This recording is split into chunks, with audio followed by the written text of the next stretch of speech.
Hi friends, ಎಲ್ಲರಿಗೂ ನಮಸ್ಕಾರ. Welcome to my YouTube channel mister Dootha. ಎಲ್ಲರೂ ಹೇಗಿದ್ರೆ ಎಲ್ಲರೂ ಚೆನ್ನಾಗಿದ್ದೀರಿ ಅನ್ಕೊತಾ ಇದ್ದೀನಿ. ನಾನು ಕೂಡ ಚೆನ್ನಾಗಿದ್ದೀನಿ. ದಯವಿಟ್ಟು ನನ್ನ ಚಾನಲ್ ಯಾರಾದರೂ ಸಬ್ಸ್ಕ್ರೈಬ್ ಮಾಡಿಲ್ಲ ಅಂದರೆ ದಯವಿಟ್ಟು ಸಬ್ಸ್ಕ್ರೈಬ್ ಮಾಡ್ದಿರಾ ನನ್ನ ವಿಡಿಯೋ ನೋಡ್ತಾ ಇದ್ದೆ, ದಯವಿಟ್ಟು ಸಬ್ಸ್ಕ್ರೈಬ್ ಮಾಡ್ಕೊಳ್ಳಿ. ಹಾಗೆ ಇಷ್ಟ ಆದರೆ ವಿಡಿಯೋ ಲೈಕ್ ಮಾಡಿ ಫ್ರೆಂಡ್. ಸೊ ಬನ್ನಿ ವಿಡಿಯೋ ಸ್ಟಾರ್ಟ್ ಮಾಡೋಣ. ಇವತ್ತು ನಮ್ಮೂರಲ್ಲಿ ಒಬ್ಬರು ಸೆಂಟಲ್ ಹಾಕಿದ್ದಾರೆ. ಸೊ ಸೆಂಟಲ್ ಇವತ್ತು ಏನಪ್ಪ ಈ ವಿಡಿಯೋದಲ್ಲ ಅಂದರೆ, ಇವರು ಹೊಸ್ದಾಗಿ ಒಂದು ಟ್ರಿಕ್ ಯೂಸ್ ಮಾಡಿದ್ದಾರೆ. ಸೊ ಮಳೆಗಾಲದಲ್ಲಿ ತುಂಬ ಮಳೆ ಬರುತ್ತಂತ ಇವರು ಇಲ್ಲಿ ಕಾಲುವೆದಲ್ಲಿ ಪೇಪರ್ ಹಾಕಿದ್ದಾರೆ. ಎಲ್ಲ ಗಡ್ಡೆ ಮೇಲೆ ಹಾಕ್ಕೊತಾರೆ. ಈ ರೀತಿ ತೋರಿಸ್ತೀನಿ. ಈ ಗಡ್ಡೆಗೆ ಹಾಕ್ತಾರೆ, ಈ ನಾಟಿ ಮಾಡ್ತೀವಲ್ಲ, ಸೊ ಇಲ್ಲಿ ಇತ್ತ ಕಡೆ ಪೇಪರ್ ಹಾಕ್ತಾರೆ. ಇವರು ಡಿಫ್ರೆಂಟಾಗಿ ಈ ಸಾಲಲ್ಲಿ ಹಾಕಿದ್ದಾರೆ. ಯಾಕಂದರೆ ಈ ಮಳೆಗಾಲದಲ್ಲಿ ಮಳೆ ಜಾಸ್ತಿ ಬರುತ್ತಂತ. ಸೊ ಅದ ಕಾರಣದಿಂದ ಇದು ಜಾಸ್ತಿ ಮರಳು ಭೂಮಿ. ಸೊ ಈ ಮರಳಲ್ಲಿ ತುಂಬ ಮಳೆ ಬಂದಿದ ತಕ್ಷಣ ನೀರು ನಿಂತ್ಕೊಂಡ್ಬಿಡುತ್ತೆ ಅಂತ ಸೊ ಇವ್ರು ಈ ಥರ ಯೂಸ್ ಮಾಡಿದ್ದಾರೆ. ಮಳೆ ನೀರು ಬಂದಿದ ತಕ್ಷಣ ಆ ಲಾಸ್ಟ್ಗೆ ಆ ಸೈಡು ಆ ಬೀಡಿಗೆ ಆ ಸೈಡ್ ನೀರು ಹೊರಟೋಗುತ್ತೆ. ಸೊ ಅದಕ್ಕಾಗಿ ಅವರು ಈ ಪೇಪರ್ ಹಾಕಿದ್ದಾರೆ. ನೋಡಿ, ಈ ಥರ ಪೇಪರ್ ಹಾಕಿದ್ರೆ ಜಾಸ್ತಿ ತ್ಯಾವ ಆಗಲ್ಲ, ಸೊ ಗಿಡಕ್ಕೂ ಏನು ಎಫೆಕ್ಟ್ ಆಗಲ್ಲ ಅಂತ. ಸೊ ಫಸ್ಟೆಲ್ಲ ಮಳೆ ಬರ್ತಾ ಇರಲಿಲ್ಲ. ಬೇಸಿಗೆ ಕಾಲದಲ್ಲಿ ಈ ಥರ ಸಿಂಪ್ಲರ್ ಕೂಡ ಇವರು ಅಳವಡಿಸ್ಕೊಂಡಿದ್ದಾರೆ. 3 ಸಾಲ್ಗೆ ಒಂದು ದೋಣಿಯಲ್ಲಿ ಸಿಂಪ್ಲರ್ ಹಾಕಿದ್ದಾರೆ. ನೋಡಿ, ಅಲ್ಲಿಂದ ಇಲ್ಲಿಗೆ 3 ಸಾಲ್ಗೆ ಒಂದು ದೋಣಿಯಲ್ಲಿ ಸಿಂಪ್ಲರ್ ಹಾಕಿದ್ದಾರೆ. ಇವರು ಕಾಲುವೆ ಈ ನಾಟಿ ಗಿಡ ಮಾಡಿದ್ದಾರೆ. ಅಲ್ಲಿ ನೋಡಿ, ಅಲ್ಲಿ ಕೂಡ ಒಂದು ಪೇಪರ್ ಡ್ರಿಪ್ ಪೈಪ್ ಹಾಕಿದ್ದಾರೆ. ಬಟ್ ಈ ಡ್ರಿಪ್ ಪೈಪ್ ಹಾಕಿದ್ದಾರೆ ಯಾಕೆಂದರೆ ಮೊನ್ನೆ ಎಲ್ಲ ಮಳೆ ಬರಲಿಲ್ಲ.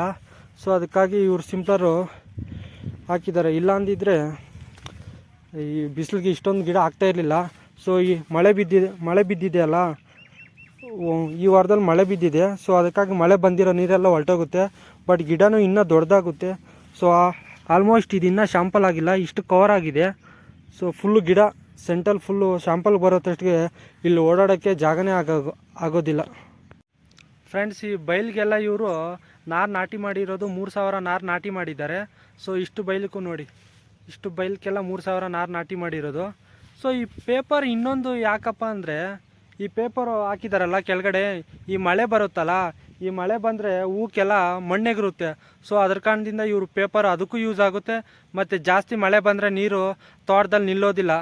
ಸೊ ಈ ಪೇಪರ್ ಇದ್ದರೆ ಸೇಫ್ಟಿಯಾಗಿ ನೀರು ಆ ಲಾಸ್ಟ್ಗೆ ಹೊರಟೋಗುತ್ತೆ. ಸೊ ಅದ್ರ ಕಾರಣದಿಂದ ಎರಡು ಥರ ಯೂಸ್ ಆಗುತ್ತೆ ಈ ಪೇಪರ್ ಹಾಕಿರೋದ್ರಿಂದ. ಒಂದು ಈ ಹೂಗೆಲ್ಲ ಮಣ್ಣೆಗಿರೋದಿಲ್ಲ, ಏನೂ ತೊಂದರೆ ಆಗೋದಿಲ್ಲ ಪೇಪರ್ ಇದ್ದರೆ. ಸೊ ಇನ್ನೊಂದು ಸೇಫ್ಟಿಯಾಗಿ ನೀರು ತೋಟದಲ್ಲಿ ನೀರು ನಿಲ್ಲೋದಿಲ್ಲ. ಸೇಫ್ಟಿಯಲ್ಲಿ ಈ ಸಾಲಲ್ಲಿ ನೀರು ಲಾಸ್ಟ್ಗೆ ಹೊರಟೋಗುತ್ತೆ. ಸೊ ಅದ ಕಾರಣದಿಂದ ಇವ್ರು ಪೇಪರ್ ಯೂಸ್ ಮಾಡಿದ್ದಾರೆ ಫ್ರೆಂಡ್ಸ್. ಈ ಸಿಂಪ್ಲರ್ ಹಾಕಿದಾರಲ್ಲ, ಇದು ಪೈಪ್ ಬಂದುಬಿಟ್ಟು 2 ಅಡಿ ಇದೆ.